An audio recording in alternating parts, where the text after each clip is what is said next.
Halo semuanya, pernah kebayang nggak ada sebuah sekolah yang pelajaran utamanya itu, ya, merawat bumi? Hari ini kita bakal bahas sebuah konsep pendidikan yang super unik dari Indonesia yang menggabungkan iman, budaya, dan kecintaan pada lingkungan. Coba deh kita bayangin bareng-bareng. Gimana ya kalau kurikulum sekolah itu isinya bukan cuma teori-teori aja, tapi bener-bener fokus ngajarin kita cara buat menyembuhkan planet ini satu persatu. Nah, pertanyaan inilah yang jadi inti dari pembahasan kita kali ini. Yuk kita mulai perjalanan kita ke kampung Hanjuang Kasintu. Di sebuah desa yang kelihatannya tenang inilah, sebuah ide besar bukan lagi cuma sekedar mimpi, tapi udah jadi kenyataan yang tumbuh setiap harinya. Oke, pertama-tama kita bedah dulu yuk. Apa sih sebenarnya konsep sekolah untuk bumi yang luar biasa ini? Nah, ini dia jantungnya, pesantren ekologis. Jadi konsep ini mengambil model pendidikan Islam tradisional yang kita kenal sebagai pesantren, lalu memberinya sebuah misi baru yang relevan banget di zaman sekarang, sebuah misi ekologis. Biar kita semua nyambung nih, ada dua istilah penting di sini. Pesantren itu, ya pondok pesantren Islam, dan santri itu sebutan untuk para siswanya. Gampang kan? Nah, kalau udah paham dua ini, kita siap buat menyelam lebih dalam. Sekarang, kita masuk ke bagian kenapanya. Apa sih yang jadi pendorong utama di balik sekolah unik ini? Visi besarnya tuh apa? Filosofi intinya, wah ini dalam banget dan keren banget. Di sini, merawat lingkungan itu bukan sekedar kewajiban sosial, tapi udah jadi bagian dari spiritualitas. Sebuah bentuk ibadah, sebuah cara untuk bersyukur atas ciptaan Tuhan. Visi ini ditopang sama 4 pilar yang kokoh.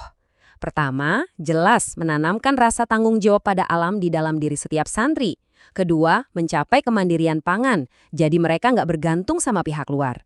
Ketiga, ini jantungnya, menyatukan iman dan ekologi jadi satu kesatuan yang tak terpisahkan.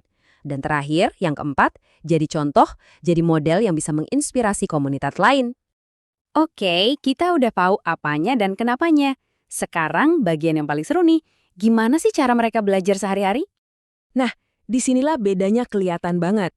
Buang jauh-jauh bayangan soal kelas yang pengap dan penuh teori. Di pesantren ekologis ini, pendidikan itu ya pengalaman langsung. Para santri belajar sambil praktek, merasakan sendiri gimana caranya hidup selaras sama alam. Kurikulum mereka ini benar-benar kelas tanpa dinding. Ruang belajar mereka itu ya ladang, sungai, pokoknya semua yang ada di sekitar mereka. Mereka nggak cuma baca buku soal pertanian organik, tapi beneran turun tangan, pegang tanah, dan menanam sendiri. Intinya, semua ini soal ngajarin skill yang bener-bener kepake buat hidup berkelanjutan. Para santri jadi jago bertani tanpa pestisida, belajar cara beternak yang baik dan benar, dan yang paling keren, mereka diajarin buat ngelihat sampah itu bukan sebagai masalah, tapi sebagai sumber daya berharga. Ini baru namanya pendidikan yang relevan. Eits, tapi jangan salah sangka ya, konsep yang kedengarannya modern ini ternyata nggak muncul gitu aja. Akarnya justru dalam banget dari kearifan lokal yang sudah diwariskan turun-temurun. Dan ini dia kuncinya. Model ini bisa berhasil karena nyambung banget sama budaya setempat, khususnya kearifan masyarakat Sunda, di mana alam itu bukan buat dieksploitasi, tapi dianggap sebagai bagian dari diri sendiri. Ada dua kata dalam bahasa Sunda yang jadi pegangan mereka sehari-hari, ngahemat dan ngajaga. Ngehemat itu artinya ya menghemat, nggak boros, melestarikan. Simpel aja, kayak matiin lampu kalau nggak perlu. Terus ngajaga, itu artinya melindungi. Mulai dari merawat pohon sampai nggak mengganggu serangga kecil. Dua prinsip sederhana ini jadi panduan buat semuanya. Idenya kan keren banget ya, tapi berhasil nggak sih di lapangan? Nah sekarang kita lihat gimana cara mereka mengukur dampak nyata dari proyek inovatif ini. Sukses di sini tuh ukurannya bukan nilai rapor. Mereka ngukurnya dari 3 hal yang nyata. 1, ketahanan pangan. Mereka bisa nggak mencukupi makanan sendiri? 2, keberlanjutan ekosistem. Lingkungan sekitar mereka jadi lebih sehat nggak? Dan yang ketiga, yang paling penting, pola pikir para santrinya beneran berubah jadi lebih peduli sama bumi atau enggak? Jadi, tujuan akhirnya itu jauh lebih besar dari sekedar mendidik satu orang.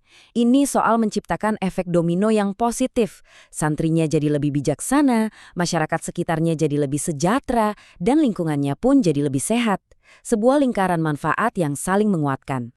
Nah, saat kita mulai sampai di akhir pembahasan, penting banget buat kita melihat gambaran besarnya.